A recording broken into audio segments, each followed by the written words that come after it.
wabarakatuh. Bismillah walhamdulillah wasta'inu billah. La hawla wa la quwwata illa billah. Allahumma salli ala sayyidina Muhammadin al-fatihi lima ughliqa wal khatimi lima sabaqa nasiril haqqi bil haqq wal hadi ila siratikal mustaqim wa ala alihi haqqa qadrihi wa miqdarihil azim. Amma ba'du. Usikum nafsi bitaqwallah faqad fazal muttaqun. Qala Allah Ta'ala fi kitabil karim. Bismillahirrahmanirrahim. Wal asri innal insana lafi khusrin illa alladhina amanu wa amilus salihati wa tawasaw bil haqq wa tawasaw bis sabr. Para hadirin dan juga pemirsa streaming Zawiyah Tarbiyat Tijaniyah Jakarta, alhamdulillah malam ini kegiatan pengajian rutin kita di Masjid Al-Huda bisa terlaksana dengan pertolongan Allah Subhanahu wa taala. Karena terus terang aja tadi benar-benar khawatir. Jadi keluar masuk tol Jagorawi sudah macet total. Jadi berjalannya kayak orang berjalan biasa. Sehingga di tol hampir 2 jam. Sehingga ya agak salat maghrib tadi ketinggalan.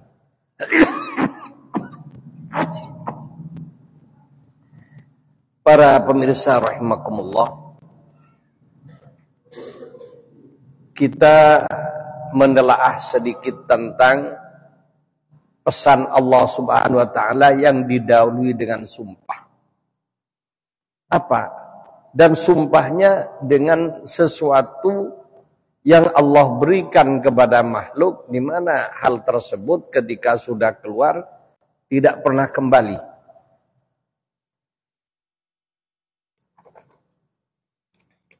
Jadi yang namanya waktu adalah bagian dari nikmat Allah, yang mana nikmat waktu ini ketika sudah dikeluarkan maka waktu berjalan terus dan tidak pernah kembali.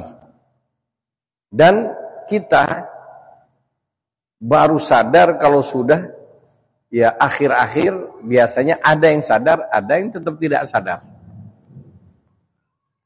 Jadi nikmat waktu ini nikmat yang paling termasuk nikmat besar dari Allah Subhanahu wa taala, yang sering disia-siakan. Makanya Allah Subhanahu wa taala bersumpah dengan waktu, dan waktu yang dipilih oleh Allah adalah waktu asar. Jadi wal asri, asar memang waktu, tapi waktu asar itu adalah waktu di mana matahari akan tenggelam. Karena wadduha, waktu di mana matahari baru terbit.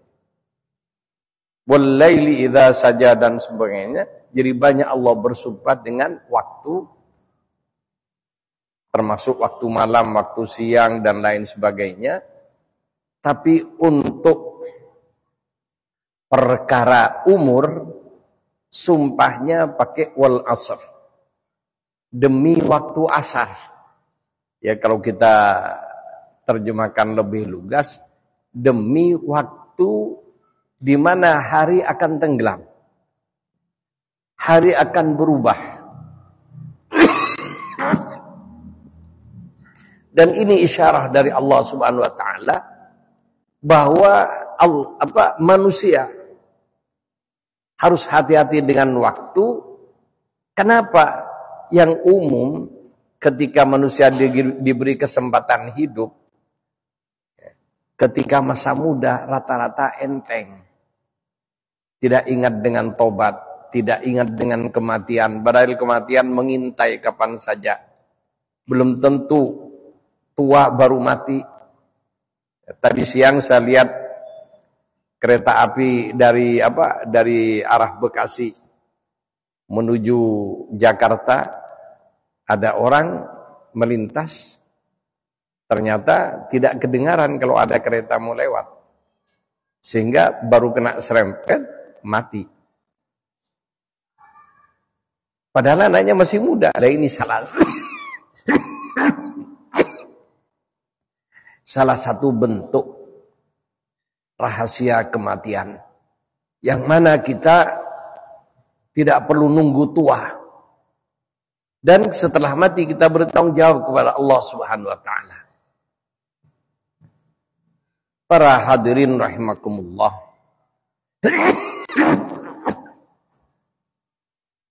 Rasulullah menyatakan, man arada dunya fa alaihi bil ilmi.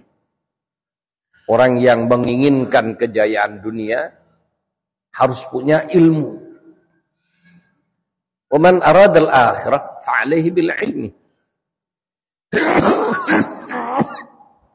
Orang yang ingin berjaya di akhirat perlu ilmu. Ketika kita berbicara dunia, orang tua yang tidak sadar kebanyakan ketika untuk nyekolahkan anak, waktunya disediakan, tenaganya disediakan, uangnya disediakan, bahkan siap jual aset apapun, yang penting anak sukses meraih jenjang pendidikan yang diinginkan. Ini untuk urusan dunia. Kemudian dulu ketika saya masih kuliah, jadi tahun 80-an, ada penelitian dari seorang profesor namanya Profesor Dr.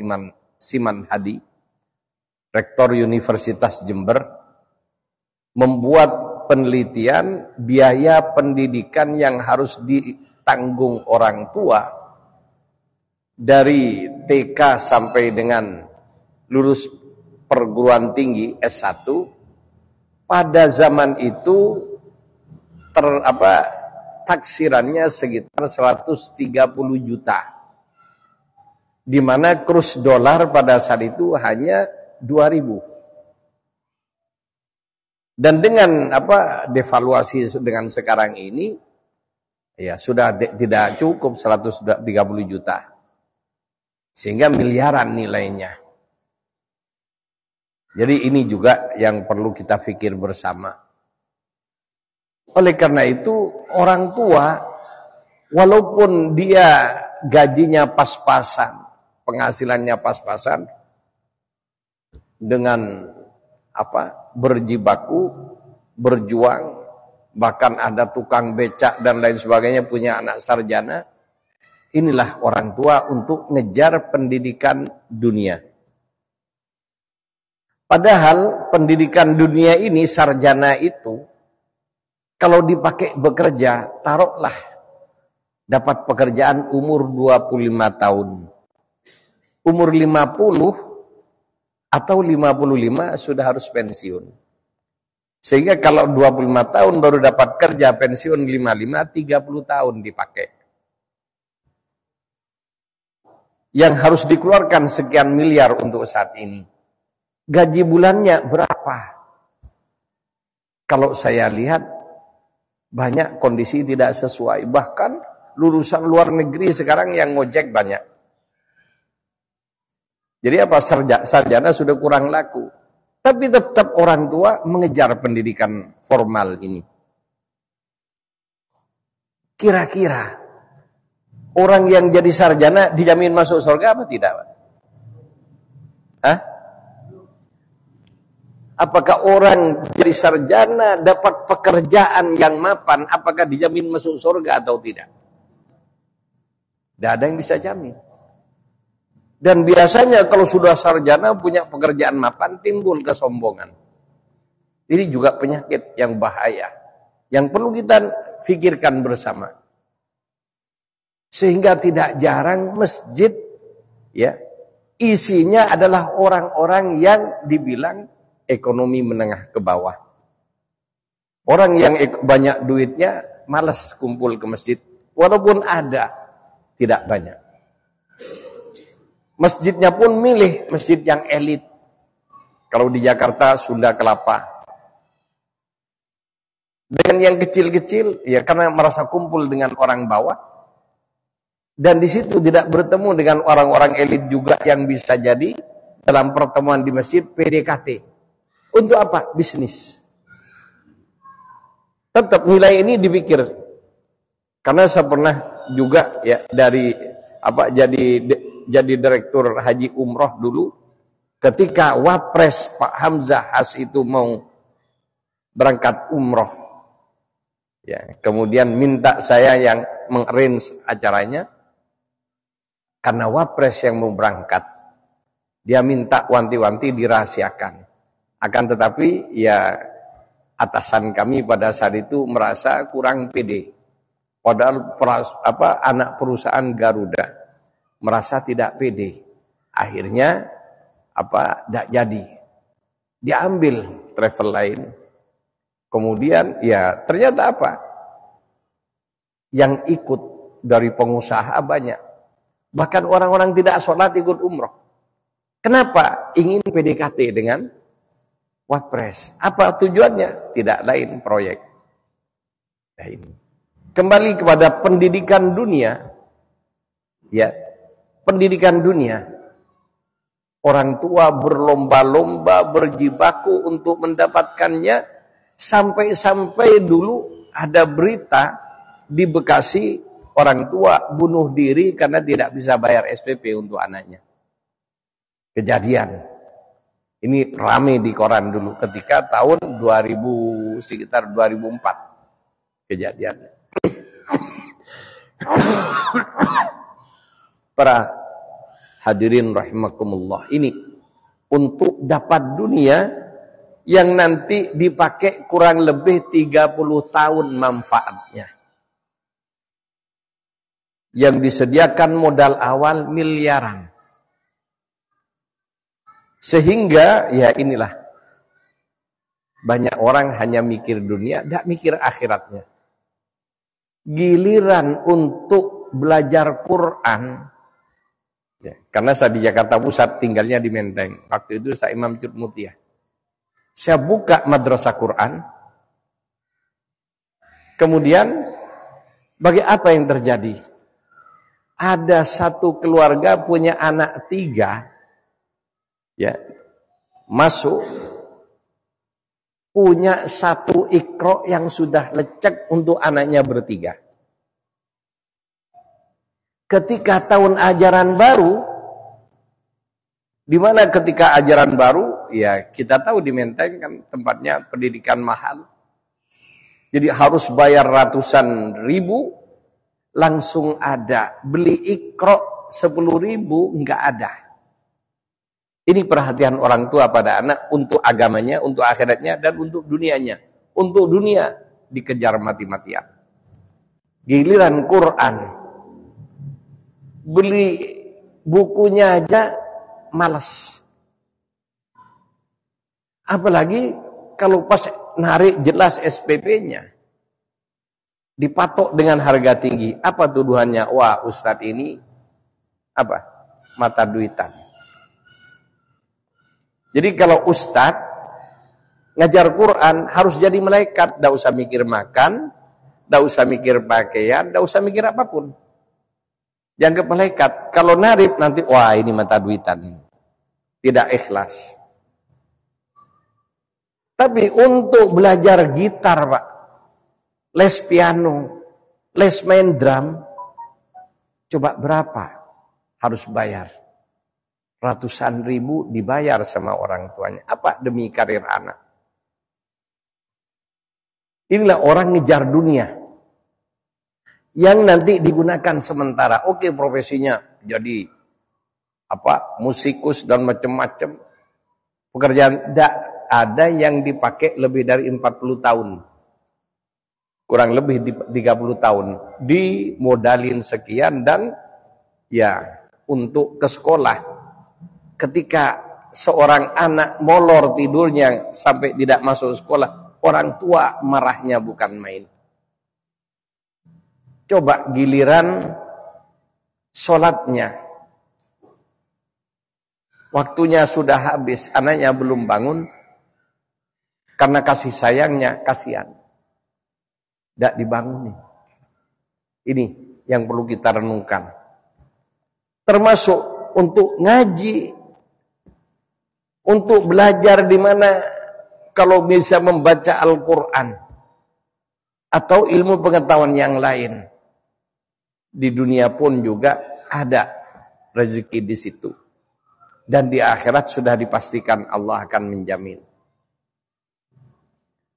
Berapa tahun di akhirat? Tidak ketemu ribuan tahunnya. Di alam kubur saja tinggal berapa tahun kiamat? Dari zaman Nabi sekarang sudah 1400 tahun lebih. Kalau dari zaman ini masih tinggal berapa ya ratus atau berapa ribu tahun untuk kiamat. Jadi di alam kubur kalau kita mati berapa lama? Yang jelas lebih dari 100 tahun. Dari alam kubur pindah ke mahsyar. Dari kebangkitan sampai ditegakkannya mizan, sampai ditegakkannya timbangan amal kurang lebih 1000 tahun. Jarak dibangkitkan, timbul hari pembalasan, kemudian ditegakkan neraca amal sekitar 1000 tahun. Selama timbangan amal berapa ribu tahun, karena jutaan manusia. Orang Indonesia aja sudah 270 juta yang sekarang, yang sebelumnya.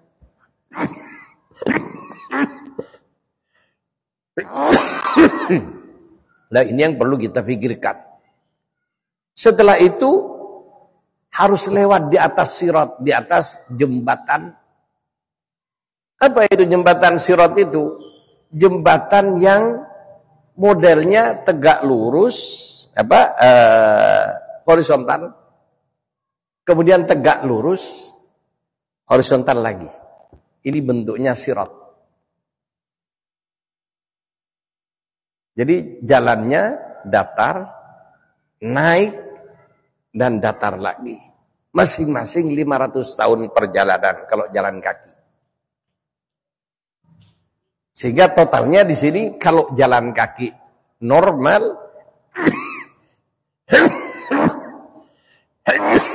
1500 tahun. Kalau selamat sampai ke pintu surga. Kalau tidak kena cegat di jalan, berapa utang sholatnya, berapa utang puasanya, berapa utang zakatnya. Dan bagi yang mampu tidak mau melaksanakan ibadah haji, maka itu juga ada sanksinya. Kenapa orang Islam tidak ada yang masuk neraka, Pak? Yang namanya masuk kan lewat pintu. Jadi yang lewat pintu itu orang kafir. Pintu itu ada di dasar. Dan orang kafir itu masuk melalui pintunya dari bawah. Dan menjadi bahan bakar neraka. Orang Islam tidak masuk neraka. Tapi jika banyak dosa dan jika banyak dosa dan utang kepada Allah dan Allah tidak mengampuninya, maka dia harus mendekam di neraka. Bukan caranya, bukan masuk kayak orang kafir, kecemplung, jatuh ke dalam neraka. Naudzubillah.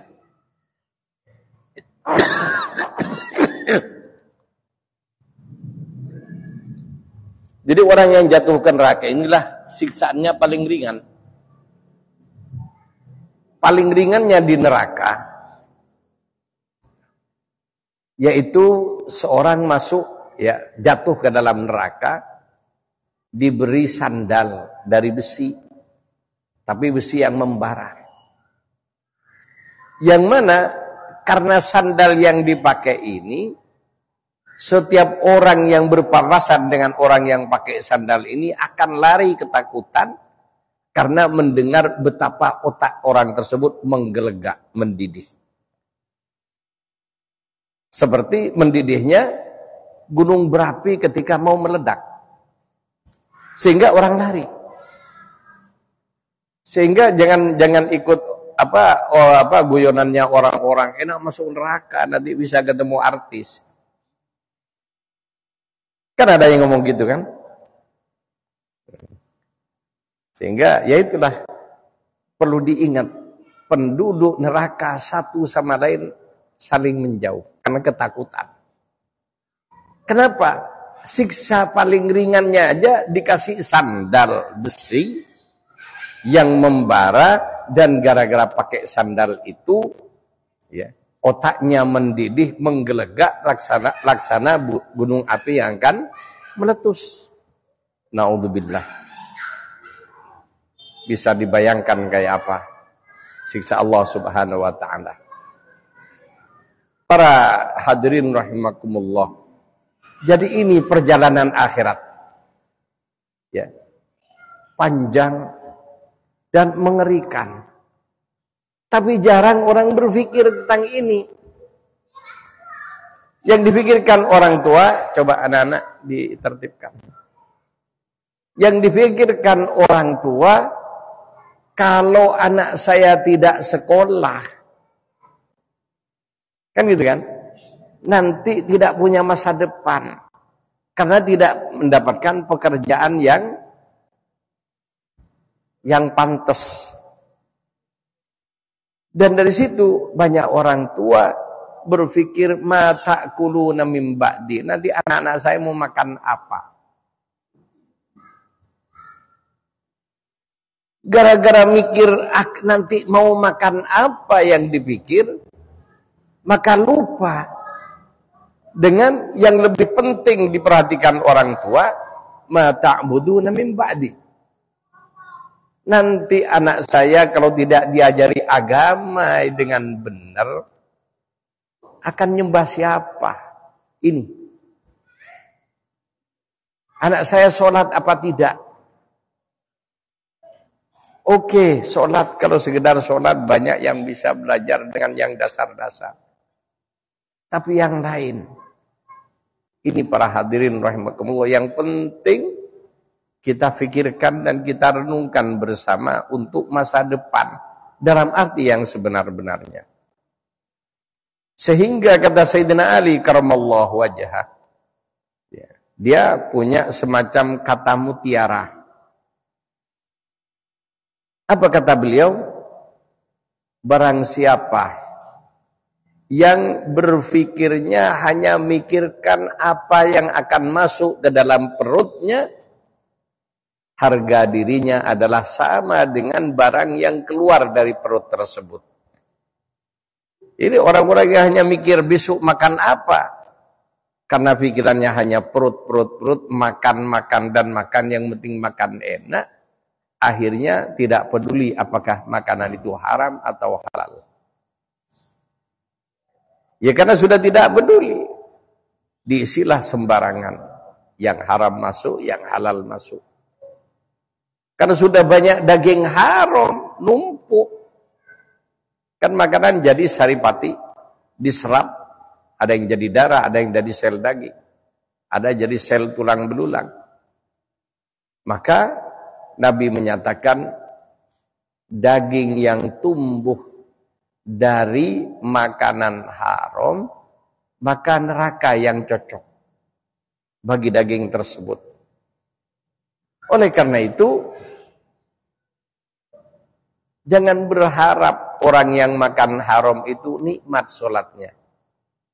Jangan berharap orang yang makan haram itu bisa tergerak melakukan ibadah sholat, berjamaah ke masjid dan lain sebagainya. Oke, sudah sholat, bahkan berjamaah.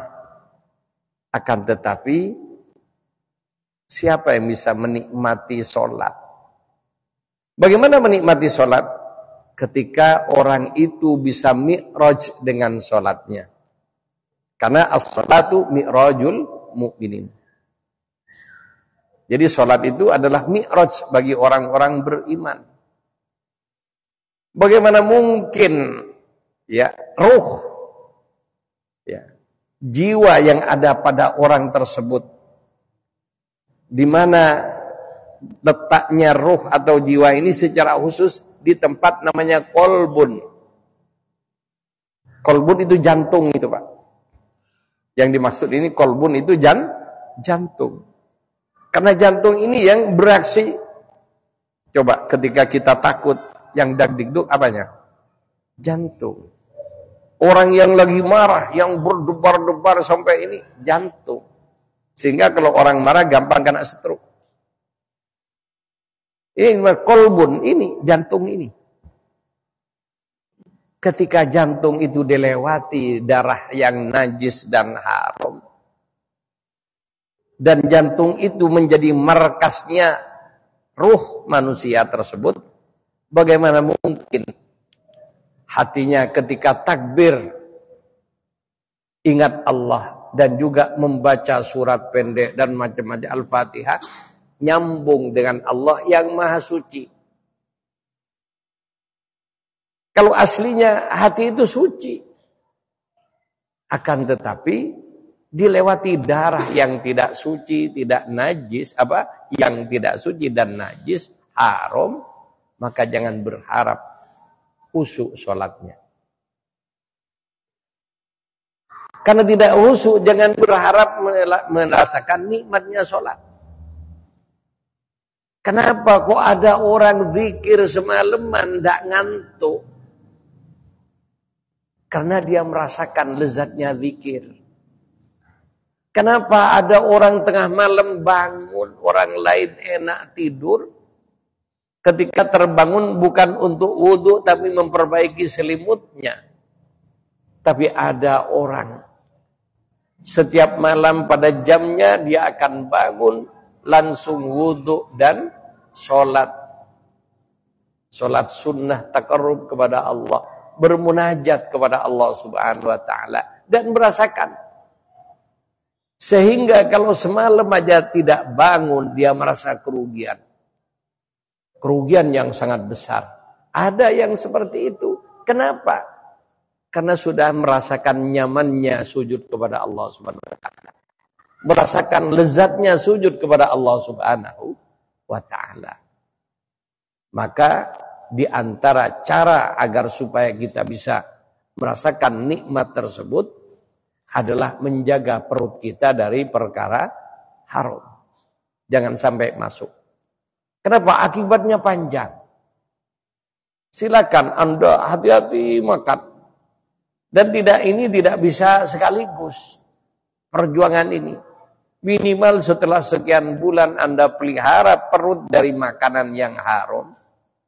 Sambil beristighfar tiap hari akan dosa-dosanya. Maka Allah akan mensucikan hatinya. Mensucikan darah dan dagingnya. Dari perkara-perkara tersebut.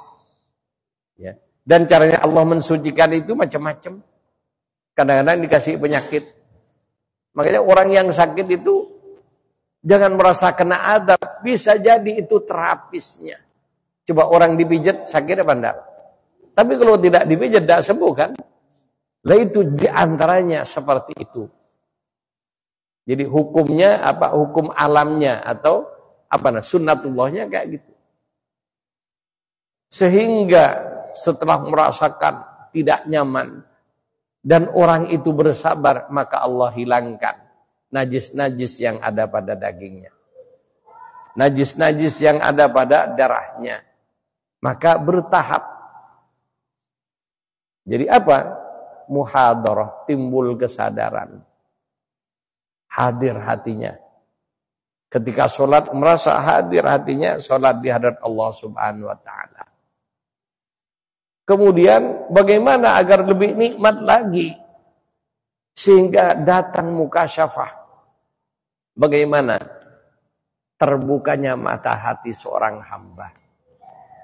Walaupun terbuka dalam mukasyafah ini ibaratnya mata masih katarak Pak. Jadi orang katarak itu mandang sudah kelihatan tapi masih tidak jelas. Kenapa? Belum bersih matanya. Tapi ini tahap awal, namanya mukasyafah. Bagaimana? Ya harus minum vitamin. Ya. Sehingga di samping sholat wajib, ada sholat-sholat sunnah, ada zikir-zikir sunnah. Nah, zikir-zikir yang sunnah ini ada yang punya sanad kepada junjungan kita Rasulullah sallallahu alaihi wasallam, ada yang tanpa sanad. Ya bagaimana? Ya orang pintar baca kitab, di kitab banyak amalan-amalan. Diamalkan sendiri. Dan dia karena dia ustaz diajarkan kepada orang lain dalam kitab ini, dan lain sebagainya. Jadi sampai pada kitab ini, kitab itu. Tapi ada orang yang di samping membaca kitabnya mendapatkan izin atau ijazah dari gurunya dengan sanad yang nyambung kepada Rasulullah sallallahu alaihi wasallam. Kira-kira yang berizin dengan tidak berizin bagus mana?